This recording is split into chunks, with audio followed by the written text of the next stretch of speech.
Hi everyone, it's Sarah in the Spirit of Saturday today, and today we're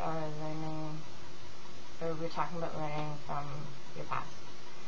I think it's very, very, very important to do, and a lot of people are very, very uncomfortable with learning from their past. I'm not really sure why. I think it's a very good tool. A lot of times it makes you stronger, but it doesn't make you stronger through, mastery and through achievement and accomplishment the way that we traditionally think it makes you stronger. It makes you stronger through insight and self-discovery, and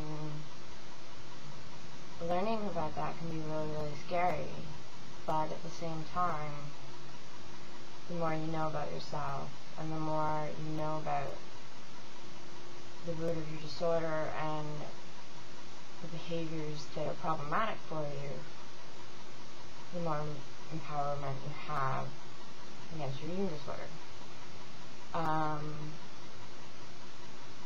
I personally think that making mistakes is a gift. Not necessarily for you, because it's not going to feel that way, but it's a gift for other people around you. Nobody wants to hang around someone who's perfect.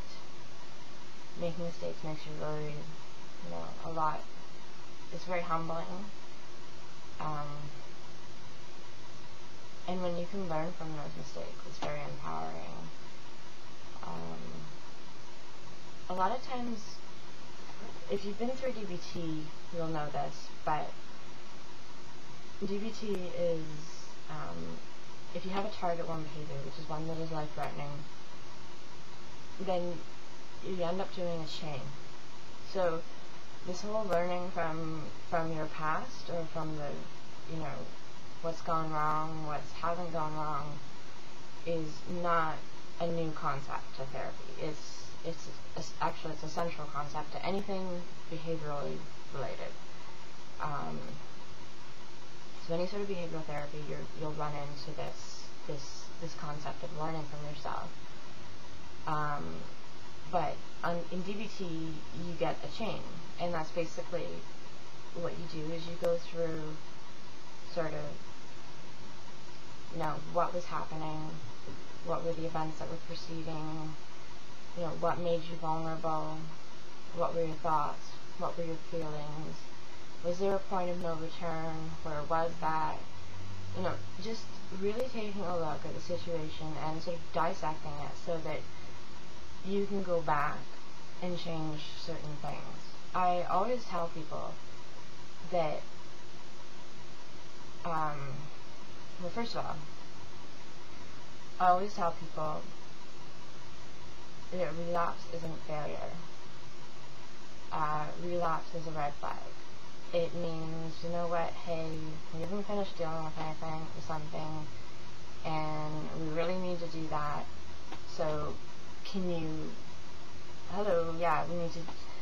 please fix that issue? It's basically what your mind and your body is trying to tell you when you relapse. Eventually, if you fix that issue, you won't need to relapse for that issue again. Eventually you're going to run out of issues. Nobody has so many issues that they'll spend their entire life dealing with them. Once you effectively deal with one, you can move on, which is definitely a cool thing. And so learning from yourself and from your mistakes can be difficult, because it is not natural for humans to admit to insecurity or to mistakes, because we're under the impression that makes us vulnerable. I personally think that a lot of times we need to be vulnerable in order to be strong, not just because the vulnerability. You're not strong in the same way that you would be if you were focusing on achievement or mastery. But you're strong but you're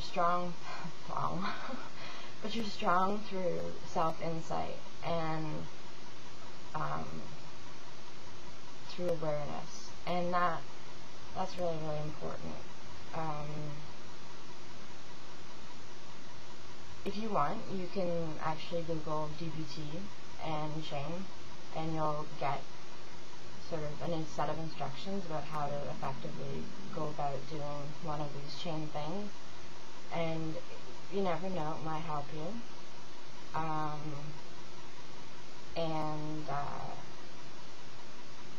Sometimes we get like these concepts when we get new concepts in therapy, be it like body image or assertiveness or nutrition or something like that.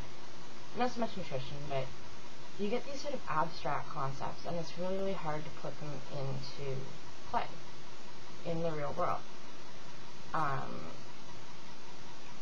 One of the fundamental things to remember is that every single concept that you learn, you can tweak to make work for you.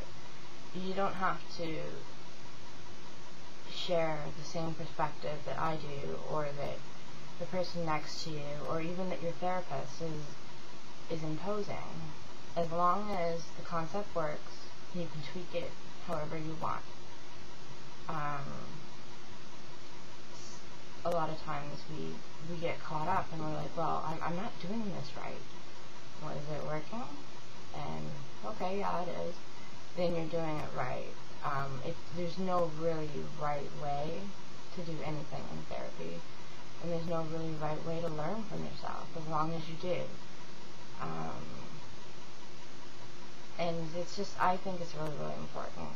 And I don't know why it's so hard for us to do, but learning from yourself is basically, it's the gift in making mistakes. Making mistakes isn't fun, obviously, but there's always something good, and the insight that you have as a result of your mistakes is the gift. And I just think it's really, really important that we do that. And I wouldn't be where I am today if I didn't try new things and try going over different things that I didn't do well or I did do well, and we're just constantly learning, and that's one of the amazing things about being human, is that we always get to learn, and we get to learn from ourselves, and we get to learn from others, and oftentimes learning from yourself for me, it's always reassuring, but learning from yourself definitely provides you a lot of insight, and insight is basically the guiding direction for recovery. Yeah, so that's it for me. I hope that I didn't babble on in the clouds or whatever. I'm kind of a bit tired. But I hope that you might have gotten something from that. If you have any ideas, feel free to post them in the comments, and I hope that everything went well for you this week, and I hope that the next week goes just as well. Take care, everybody.